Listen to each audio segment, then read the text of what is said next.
The jangle of my car keys from the hook by the door was the only warning I got as my brother stole my property for what felt like the 100th time. But this time, I didn't bother to look up from the cool, glowing screen of my carbon fiber Ultrabook. A bitter, artisanal coffee sat on my desk, its sharp aroma doing little to cut through my profound sense of calm. In my last life, I would have panicked. I would have run to the door, begged him to stop, and probably ended up weeping in the hallway. This time, I had parked the car myself, carefully positioning it directly under the notoriously weak limb of the old oak tree at the curb. I knew my brother Leo was a reckless driver. I also knew the car was insured for double its market value. I took a slow sip of coffee, listening to the engine roar to life, and smiled. An hour later, my phone shattered the silence. It was my mother. Her voice wasn't just panicked, it was a shriek of pure accusation. Leo had an accident. He crashed your car. It's totaled. I let her frantic words wash over me, focusing on the pathetic, muffled sobs I could hear in the background. That was Leo, the golden child, crying. The sound used to twist my insides. Now it was just background noise. I tightened my grip on the phone, injecting a perfect note of feigned worry into my voice. Is he okay? The stunned silence on her end was the first sweet taste of a victory long overdue. My mother's silence on the phone was a fragile victory, but I knew the war was just beginning. The insurance company, bless their bureaucratic hearts, processed the claim for my totaled car with surprising speed. The wire transfer for nearly $80,000 landed in my account like a quiet promise, the first brick in the foundation of my new life. The next battle I knew would be fought on their turf. They called it a family dinner, a chance to clear the air after Leo's unfortunate accident. It was an ambush, set in the same stuffy dining room where all my childhood humiliations had been served cold. The air was thick with the cloying scent of roasted lamb and my mother's Chanel No. 5. That perfume, it was the smell of my own erasure, a chemical trigger for my worthlessness. One whiff and I was thrown back to my 21st birthday party, held in this very room. They had presented me with a single cupcake, its lone candle flickering, while my father grandly announced they'd liquidated a huge chunk of my trust fund. It wasn't a discussion, it was a decree. The money, my money, was needed to buy Leo a condo in the city center after his brilliant career as a day trader imploded, and he'd been evicted. Again. It's an investment in the family, darling, my mother had chirped, patting my hand. A rising tide lifts all boats. My sister, Clara, had stood beside Leo, her arm linked through his, smiling her serene, treacherous smile. She was wearing a stunning cocktail dress with an asymmetric neckline, a design I'd agonized over for weeks in my private sketchbook. "We're so proud of you for being mature about this," she'd whispered. They toasted Leo's fresh start with cheap, acidic Prosecco that burned my throat while I died inside, a ghost at my own feast. Now, sitting at the same polished mahogany table, I saw that the vultures had not changed. They had only aged. Leo was sullen, refusing to meet my eye. My mother was performing the role of a worried matriarch, pushing a slice of overcooked lamb onto my plate while passive-aggressively mentioning how stress can cause accidents. And my father, my God, my father was attempting to hold court, pontificating about family solidarity in the face of outside scrutiny. It was then that I saw it. Gleaming on his wrist as he sliced his lamb was my grandfather's Patek Philippe. It was a Calatrava, reference 5196J, a masterpiece of understated elegance in yellow gold. Its ivory dial and polished bezel were as familiar to me as my own reflection. It was my most precious heirloom, a direct gift from my grandfather's will, and it was supposed to be locked in my safe. "I needed something impressive for a job interview at Sotheby's," Leo mumbled when he caught me staring, a smug little smirk playing on his lips. "Had to look the part. Dad said I could borrow it." My father puffed out his chest. "Family helps family," he declared, tapping the watch's crystal with his fork, a disgusting little tink of ownership. "A boy needs to look successful to be successful, you understand." He had no idea he was tapping on a landmine. I felt nothing. A beautiful, liberating void where a lifetime of anguish used to be. In my first life, I would have made a scene. I would have screamed, cried, and demanded it back. They would have called me hysterical, selfish, and materialistic, uniting against my outburst. This time, I just gave a small, defeated nod, letting my eyes fill with perfectly simulated tears. I let them see the hurt, a carefully crafted illusion of the weak girl they could still control. Just be careful with it, I whispered. Of course, darling, my mother soothed, her relief palpable. They thought they had won. They had no idea that the code to my safe was my birthday, a date they had so ceremoniously desecrated. That night, back in the quiet sanctuary of my new Spartan apartment, I got to work. I didn't call the police, that was messy. A he said, she said affair my parents' lawyers could smother. I needed a surgeon. I opened my sleek new laptop and initiated a secure video call. A man's face appeared, sharp and intelligent, in a minimalist office with a sweeping view of the Hong Kong skyline behind him. This was Julian Croft. In my past life, I'd learned of him too late, a discreet dealer in rare antiquities known for his bulldog-like tenacity in recovering stolen items for the world's elite. "You have my full attention," he said, his voice crisp. I didn't waste time. I told him the story, my voice even and firm. I transmitted the Patek's serial number, its certificate of authenticity, and the digitally saved copy of the police report I'd filed years ago before my parents emotionally blackmailed me into withdrawing it. I also transferred a retainer from my car insurance payout, enough to buy a new Mercedes. "My father will be attending the museum gala in 1 week," I said.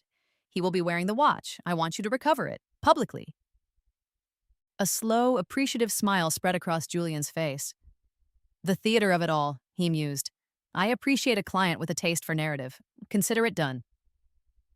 A week passed. I spent it finalizing the purchase of my new apartment and avoiding my family's placating, self-satisfied texts. On the night of the gala, I sat in my empty living room, the city lights twinkling below, and watched a live feed of the event's red carpet on my laptop. Finally, I saw him.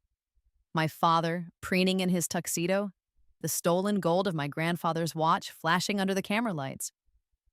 The fallout when it came was more beautiful than I could have imagined. I received a text from Julian's assistant an hour later with a video link. The footage was shaky, clearly filmed on a phone, but the audio was perfect. Julian, a vision of bespoke tailoring and quiet authority, had approached my father near the silent auction. He was polite, almost deferential, which made it all the more brutal. In front of the city's most powerful figures, CEOs, judges, old money matriarchs, he publicly identified the watch on my father's wrist as a stolen piece. "Sir," Julian's voice cut through the genteel chatter, "I represent the owner of that Patek Philippe. I'm afraid it is listed on a global registry of stolen items, and I must ask for its immediate return." A hush fell. People didn't gasp. They just stared, their expressions a delicious mix of shock and schadenfreude. I saw Richard Carmichael, my father's biggest business rival, openly smirking. The humiliation was a palpable thing, a visible wave of disgrace washing over my father. He paled, stammering that it was a family heirloom. Julian simply raised a perfectly sculpted eyebrow. "Then I'm sure you won't mind if we have security cross-reference the serial number with the one in the official police report." My father's face crumpled. He was trapped. He couldn't explain how he had it without admitting his son was a thief and that he was an accomplice. His hand trembled as two silent, imposing security guards drifted closer. My phone buzzed. It was my father. I let it ring once, twice, then answered, my heart beating a steady, triumphant rhythm. "What did you do?" he hissed, his voice a choked whisper of fury and absolute gut-wrenching panic. Over the line, I could hear the calm, firm voice of a security guard saying, "Sir, if you'll please come with us." I hung up on my father's panicked gasps, the silence in my apartment feeling more luxurious than the thick pile rug I'd had delivered last week. The king had been publicly checked. His humiliation at the gala became the talk of the town. A delicious little scandal whispered about over brunch and on golf courses. My father retreated, licking his wounds. And Leo, the catalyst, was reportedly confined to the house like a child. The immediate result was a fragile peace. The long-term result was that my sister, Clara, got desperate. With the family name now tarnished, the pressure on her to succeed with her upcoming collection at Fashion Week became immense. A breakout show was her only path to salvaging her reputation and distancing herself from the stink of our father's disgrace. She called me, her voice a fragile, trembling thing. She wanted to meet for coffee, to reconnect, and make sure I was okay after all the family drama. We met at a painfully chic cafe where a single espresso cost $12. Clara looked artfully distressed, her cashmere sweater slipping off one shoulder, her eyes wide with manufactured concern. She spoke of the immense pressure she was under, how the negative press was affecting her brand sponsors, how she had a creative block. She laid her hand on mine across the marble-top table. "You were always the truly creative one," she sighed, her voice a perfumed lie. "I was always so jealous of how easily ideas came to you." It was a masterful performance, designed to soften me up, to make me feel seen and valued. It was a prelude to a theft. I knew exactly what she was looking for. Back at my apartment, I checked the small, hidden motion-activated camera I'd installed near my old design portfolio. The footage, time-stamped from 2 days prior, showed her perfectly. She had used the spare key my mother insisted she keep, slipped into my apartment, and spent 20 minutes carefully photographing the pages of my most recent work with her phone. The centerpiece was a dress I was particularly proud of, a fluid, avant-garde gown with a cascading sleeve of laser-cut silk that mimicked a waterfall. A week later, a preview of her collection dropped in a major fashion magazine online. And there it was. My waterfall dress, rendered in crimson, was the headline image. The article praised her daring, innovative vision. I felt a cold, sharp thrill. I was sitting in a sterile, white office space I'd just leased, the smell of fresh paint and possibility in the air. I didn't scream or cry. I saved a screenshot of the article. Then, from a locked file on my news server, I retrieved the digital scans of my original sketches. They were all dated, time-stamped, and as of 6 months ago, officially registered and copyrighted under a shell corporation I'd established for this exact purpose, Phoenix Designs. My new lawyer, a shark recommended by Julian Croft, had the cease and desist letter ready to go. We waited. We let Clara's company ship the collection to the venue. We let the invitations go out. We let the hype build. Then, exactly 48 hours before the show was scheduled to begin, he struck. The letter, citing irrefutable copyright infringement, was delivered not only to Clara's CEO, but to the event organizers in the venue. Simultaneously, I packaged my original dated sketches, the footage of Clara in my apartment, and the magazine preview into a neat little file. I sent it from a secure, anonymous email account to 3 of the most viciously influential fashion bloggers in the industry. I poured myself another coffee and waited for the show to begin. It was a bloodbath. The first blog post, titled "Clara the Copycat, Stolen Dress Mars Fashion Week Debut," went up at dawn. It spread through the industry like wildfire. By noon, her show was officially canceled, citing unforeseen circumstances. Her company, a soulless corporate giant, immediately threw her to the wolves. They released a statement expressing their shock and disappointment, placing her on indefinite, unpaid leave pending a full investigation.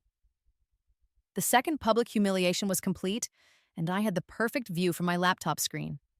A news clip went viral. Clara, ambushed by reporters on a rain-slicked street, bursting into tears. She tried to flee, but her boss, the CEO himself, pushed right past her, his face a mask of stone-cold fury, as he stepped into a waiting town car, leaving her to the media frenzy. My phone rang. It was my mother, her voice a hysterical shriek. "What have you done to your sister? You are tearing this family apart over a silly little drawing?" I pressed the ignore button, the red icon a satisfying finality, and let the call go to voicemail. A moment later, an email chimed. It wasn't from my family. The sender was Marcus Thorne, the CEO who had just left Clara crying in the street. The subject line was simple: Phoenix Designs. The message was even simpler. "I don't care about Clara. I care about the designer of that dress. I want to schedule a meeting immediately."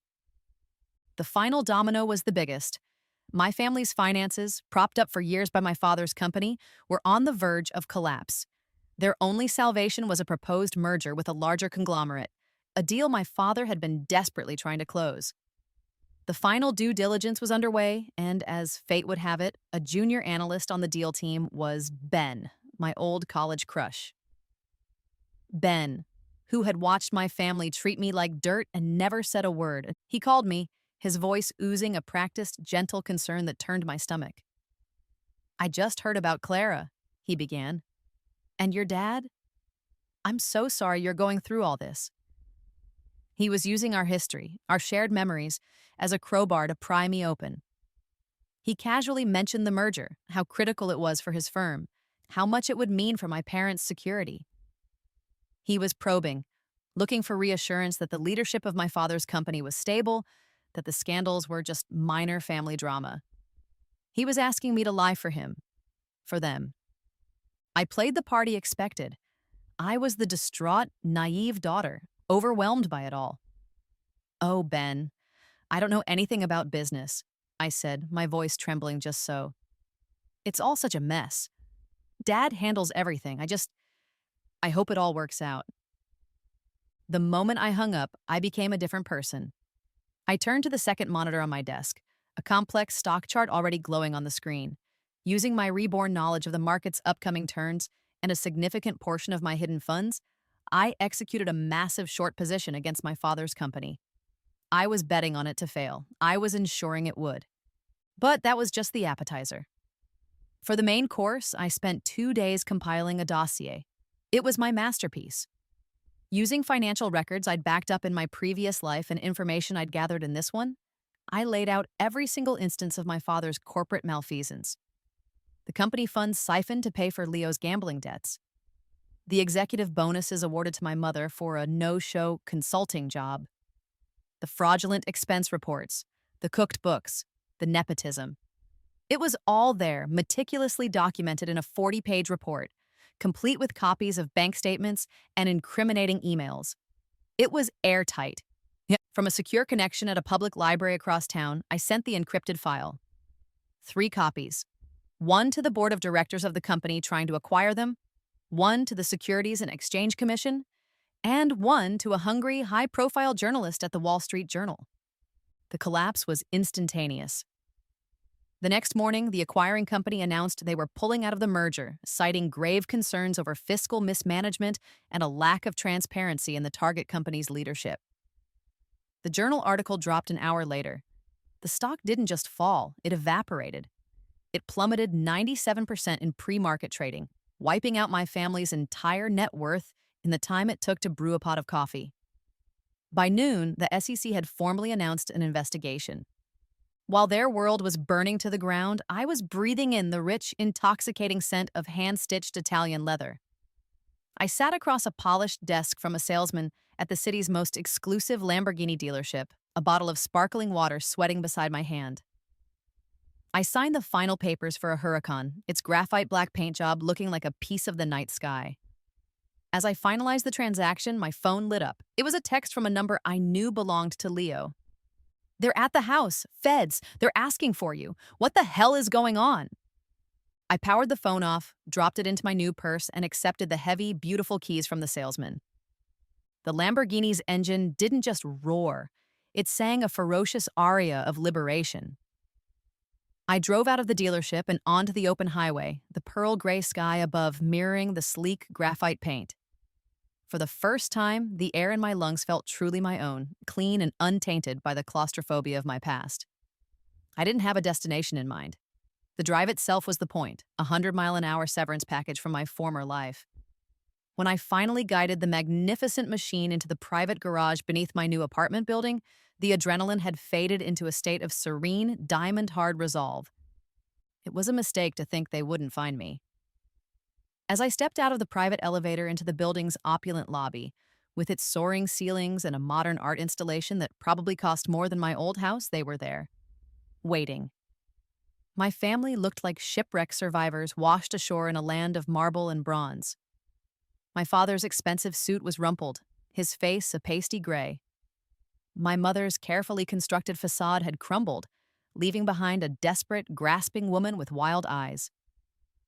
Clara stood behind them, a hollowed-out version of herself, wrapped in a plain coat that was a universe away from her former designer wardrobe. "There you are!" My mother lunged forward, her fingers digging into the sleeve of my jacket like claws. "You have to fix this. You have to call them and tell them it was all a mistake, a misunderstanding." My father, the great patriarch, just stared at me, his arrogance gone, replaced by a terrifying void.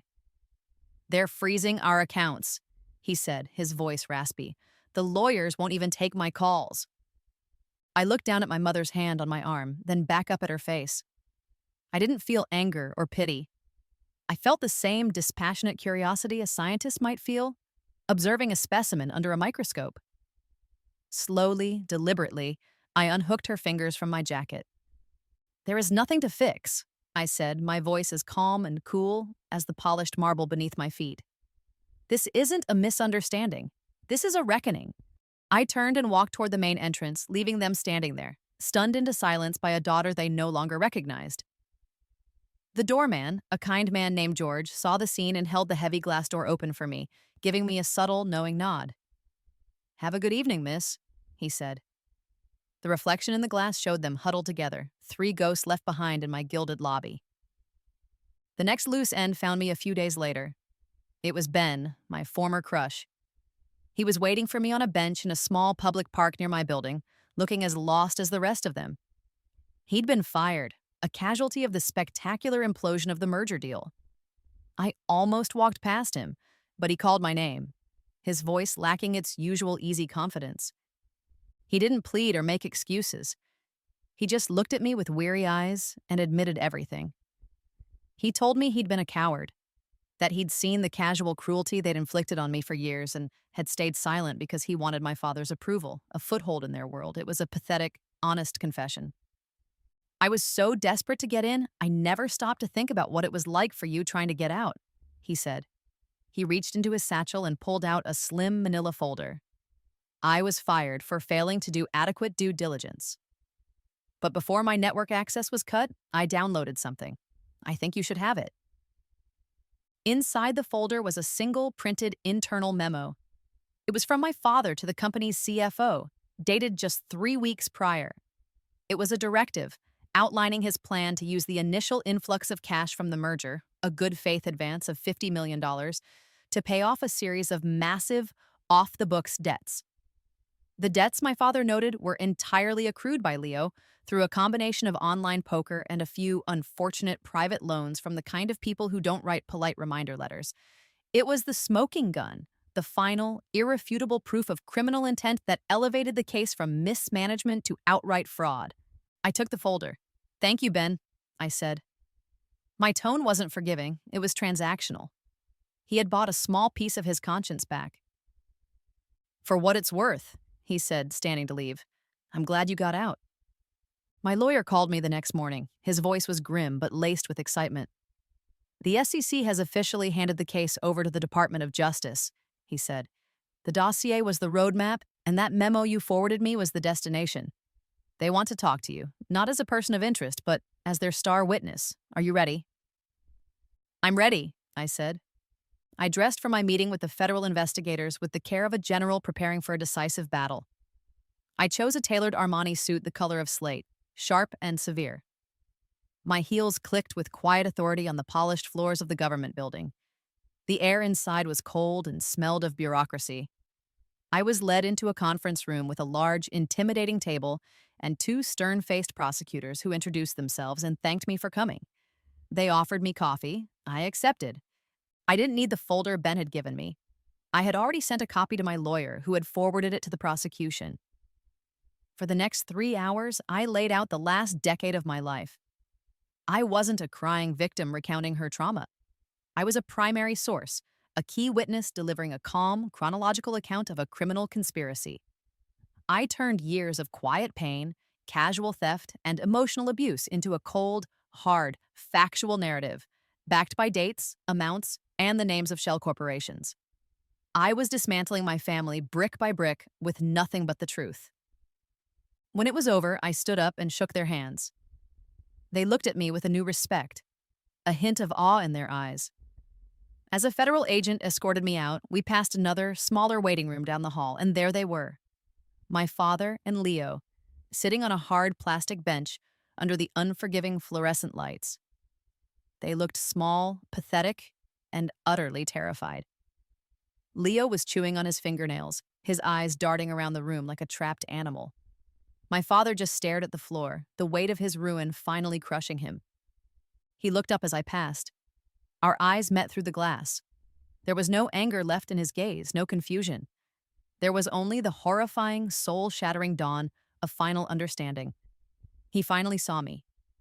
Not as his daughter, but as the architect of his end. I held his gaze for a moment, then turned and walked away, my heels clicking down the hall toward the exit, and the sun. The weeks that followed my visit to the federal building were strangely quiet. The legal gears were grinding, slow, and inexorable, and I was content to let them turn. I finalized the purchase of my penthouse, a palace of glass and steel overlooking the city, and threw myself into the preliminary business plan for Phoenix Designs. The meeting with Marcus Thorne had been shockingly productive. His company wanted to fund a full, standalone fashion house with me as the creative director. My revenge had accidentally become my dream career. I was tasting freedom, but I was about to learn I'd only been sipping from the bottle. The cork was about to be popped. The message came from a name I hadn't heard in years, a ghost from my deep past. It was from a Mr. Chen, my maternal grandfather's former lawyer. The email was brief and formal, requesting an in-person meeting in Hong Kong at my earliest convenience. The attached flight itinerary was for a private jet. 3 days later, I was stepping into an office that seemed to float in the clouds above Victoria Harbor. The view was staggering, a panoramic sweep of skyscrapers and mountains. The office itself was a masterpiece of minimalist design, all clean lines, dark wood, and quiet technology. Mr. Chen was an older man, impeccably dressed, with eyes that held a lifetime of secrets. He bowed his head slightly as I entered. "He would be so proud of you," he said, his voice gentle. "Your grandfather." He gestured for me to sit, and as I did, he began to tell me a story. He told me that my grandfather, a brilliant and observant man, had seen the rot in my family long before anyone else. He saw how they worshipped Leo's recklessness and were blind to my quiet strength. He knew they would try to usurp my inheritance. So, he had created a plan. "He didn't just leave you a watch," Mr. Chen explained, a small smile playing on his lips. "He left you an empire. He established a trust, one of the largest private portfolios in Asia. But it came with a unique condition. The trust, and the immense fortune within it, was to remain a secret managed by Mr. Chen, until one of two conditions were met. I reached my 25th birthday, or I demonstrated through decisive action true and total independence from my family's influence. In my first life, I had done neither. I had remained their victim, their doormat, their emotional and financial sponge. And I had died at 24, completely unaware of the power that was waiting for me. This time, by crashing the car, by destroying them with their own tactics, I had unknowingly met the second condition. I had set myself free, and in doing so, had unlocked the vault. My grandfather's final gift wasn't just his money. It was a challenge, a posthumous bet on the woman he knew I could become. My rebirth hadn't given me the power. It had given me the key. Mr. Chen slid a heavy, leather-bound portfolio across the polished desk. It wasn't flashy, but it felt like it had its own gravitational pull. The leather was a deep oxblood, and embossed on the cover was not my family's name, but a single elegant crest. "This is all yours," he said. I opened it. It wasn't full of numbers, it was full of companies. A boutique hotel chain in Monaco. A significant stake in a Silicon Valley tech fund. A portfolio of fine art. The shell company for Phoenix Designs was in there, a tiny subsidiary I now realized he had set up for me on my request, a test. The entire trust was registered under my grandmother's maiden name, a final symbolic act of severing me from the family that had so thoroughly failed me. I was not just rich, I was a global economic force. After I had absorbed the initial shock, Mr. Chen pointed to a live market feed on a screen on the wall. He highlighted a particular company, the conglomerate that had failed to acquire my father's business. Their stock was still depressed, their reputation damaged by the scandal. An opportunity, Mr. Chen said simply. Their board is in disarray. Their leadership is vulnerable. They are ripe for a hostile takeover. It would be a strategically sound acquisition for the portfolio. A bit of poetry to it as well, don't you think? A cold, brilliant fire lit inside me. It wasn't just poetry, it was dominion. I would not just witness my father's downfall. I would purchase the very empire that had cast him out. I would become the entity he had worshipped and feared his entire life. Do it, I said, my voice steady. Do it now. The takeover was swift, brutal, and executed with the surgical precision of immense wealth. Within 72 hours, or rather, the trust registered to my grandmother's name, was the majority shareholder. I owned them. My first act as the new power behind the throne was to instruct my new CEO to schedule an emergency board meeting. My second act was to have a single, personal invitation dispatched by special courier. It was addressed to my father at the small, rented townhouse that was all he had left. It was not a request. It was a summons. Shall I continue? The boardroom was on the 80th floor, a glass-walled sanctuary suspended in the sky. I sat at the head of an immense obsidian table that reflected the glittering cityscape like a dark, still lake. My board members, a formidable collection of minds handpicked by Mr. Chen and approved by me, were seated along its length. They were loyal, they were brilliant, and they were here to watch me formally claim my throne. I was dressed in a custom-made suit of deep navy blue, the fabric a silent testament to a level of wealth and power my family could no longer even comprehend. I felt nothing but a profound and chilling calm. The double doors at the far end of the room opened. A member of my new security team escorted my family inside. They looked like peasants brought before a queen. My father saw me at the head of the table, and for a moment his old arrogance flared. He straightened his tie and took a half step forward as if to claim a seat before the cold, indifferent stares of the board members stopped him dead. He faltered, confusion and fear warring on his face. Clara, a ghost in a cheap department store dress, just stared at the floor, her shoulders slumped in defeat. Leo looked wildly around the room, his eyes wide with animal terror, searching for an escape route that didn't exist. They stood there in the center of the vast room, a pathetic island of disgrace. The silence stretched, heavy and suffocating. My father opened his mouth, then closed it again, no words coming to him. This was a world he no longer had a place in, a language of power he no longer spoke. Just as my CEO was about to speak, the doors burst open again. My mother, her hair a mess, her face blotchy from crying, rushed into the room, evading the grasp of a stunned security guard. She didn't seem to see the board members or the intimidating setting. She only saw me. And then she was on her knees. She scrambled across the plush carpet and collapsed at my feet, grabbing the hem of my trousers. "Please," she wailed, her voice cracking, the sound echoing in the acoustically perfect room. "Please, my darling, we're so sorry. We made mistakes, terrible mistakes. We always loved you. You have to believe that." Her wails devolved into sobs, her head bowed.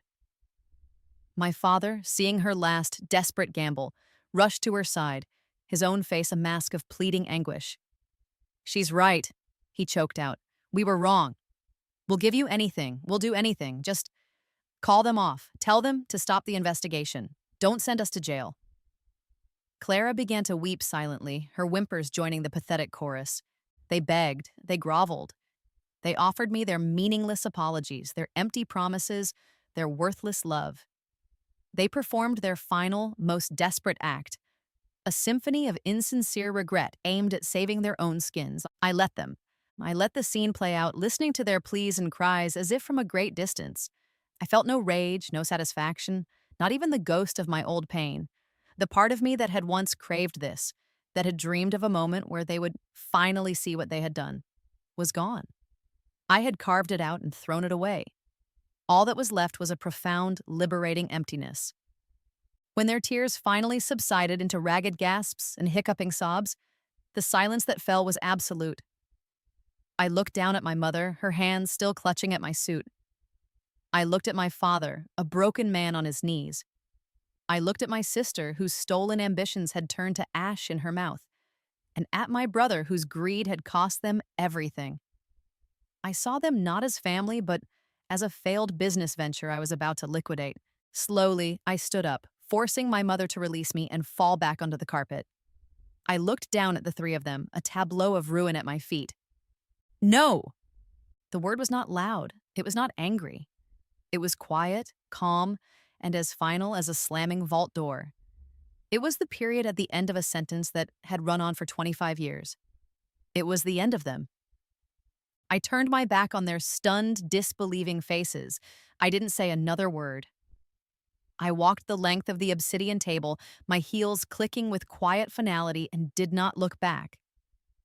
As I reached the door, I gave a small, almost imperceptible nod to my head of security. He understood. I stepped out into the hallway, leaving my new board to witness, and my new employees to clean up the last remnants of my old life. 6 months later, I was standing on a balcony that cantilevered over the world. My penthouse in Monaco was less an apartment and more a nest, carved into the cliffs overlooking the impossibly blue Mediterranean. The setting sun bled across the horizon in strokes of gold and violet. The air tasted of salt and money. The legal battles were over. My father and Leo, stripped of their assets and convicted of fraud, had narrowly avoided prison time, their sentences reduced to years of probation and crippling financial restitution in exchange for their full cooperation. They were broken men, socially exiled and financially destitute. Clara had disappeared somewhere into the American Midwest, reportedly working a retail job. I had Mr. Chen's firm sell the family home, using the proceeds to silently pay off their remaining legal debts. It wasn't an act of charity or forgiveness. It was an act of bookkeeping, the final closing of a toxic account. My new life was not idle. Phoenix Designs had launched its first collection to thunderous acclaim, celebrated for its originality and ethical production. A quiet jab at the fast fashion giant that had once employed my sister. The conglomerate I now controlled was thriving under its new, competent leadership. But the work that brought me the most profound satisfaction was the foundation I had established in my grandfather's name. It provided grants, legal protection, and mentorship to young artists, inventors, and designers, shielding them from the kind of plagiarism and exploitation I had endured. My phone buzzed with a message from the foundation's director, a photo of a brilliant young architect we were funding, beaming beside the model of her first major project. I smiled, a genuine, unburdened smile. The conversation was one of collaboration and respect, a world away from the screeching demands and emotional blackmail that had once been my life's soundtrack. Later that evening, I took the keys. Not the keys they had stolen, but the heavy, cool key to my Lamborghini. I drove out of the city and up into the hills, taking the sweeping, magnificent curves of the Grande Corniche as the last light faded and the stars began to burn. The engine was a controlled, powerful roar that echoed my own heartbeat. It was not a sound of anger or revenge, but one of pure, unadulterated joy. Now, the lights of the principality glittered below me like a carpet of fallen diamonds. There were no frantic phone calls to answer, no accusations to deflect, no betrayals lurking around the next corner. There was just me, the perfect machine humming around me, and the endless open road unfolding in the darkness. The past was a ghost in my rearview mirror, shrinking with every kilometer, and I was accelerating.